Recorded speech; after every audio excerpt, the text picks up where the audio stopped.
Today we will see a reaction showing the reaction of hydrochloric acid with metal. I have taken aluminium. Aluminium is more reactive than hydrogen. So it will displace hydrogen from hydrochloric acid. It will be a displacement reaction occurring. Apart from that, hydrogen gas will be liberated. Since hydrogen gas will be liberated, we will see what happens when hydrogen gas is produced.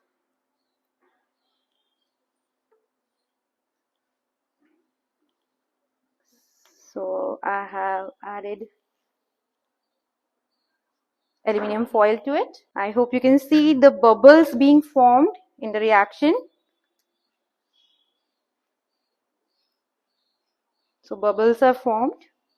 Now I'll bring the candle next to it and it will blow. I hope you have heard that pop sound.